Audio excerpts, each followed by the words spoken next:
काळामधल्या काळामध्ये पार्थ पवारांवर पण आरोप झाले आणि तो सगळा चर्चेचा विषय झाला, तो राष्ट्रीय चर्चेचा विषय झाला.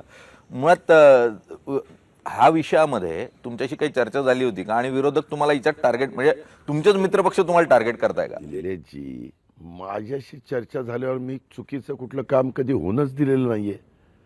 मी अधिकाऱ्यांनी पण मला सांगितलं एखादी फाईल असताना दादा ही अशा अशा अडचणीची बाजूला ठेव, रद्द करा. काय त्याच्यावरून आपलं नडलेलं आहे? आज इथपर्यंत आपण पोहोचलेलो आहे. इथपर्यंत पोहोचताना अनेक वर्ष आपण पण काम करतोय.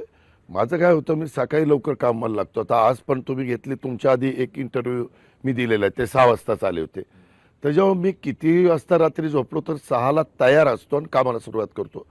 ह्या कामाच्यामुळं प्रत्येक गोष्ट तू काय करतो रे बाबा, तू काय करतो रे बाबा, त्यांना काही विचारावं असं वाटलं ते विचारलं आणि माझ्या लक्षात आलं तर मी बरोबर असेल गो अहेड, बरोबर नसेल स्टॉप, अशा पद्धतीनं माझा स्वभाव आहे. आता मी पण ते काही पेपर बघितले, जी जमीन सरकारची आहे गव्हर्नमेंट ऑफ महाराष्ट्राची ती विकताच येत नाही आणि मी तुमच्याकडं, तुम्ही रजिस्टर ऑफिसला आहात, तुम्हाला रजिस्ट्रेशन करायचं आहे, तुम्ही मला सांगायला पाहिजे ना. ही रजिस्ट्रेशन होऊ शकत नाही. ही राज्य सरकारची जमीन आहे.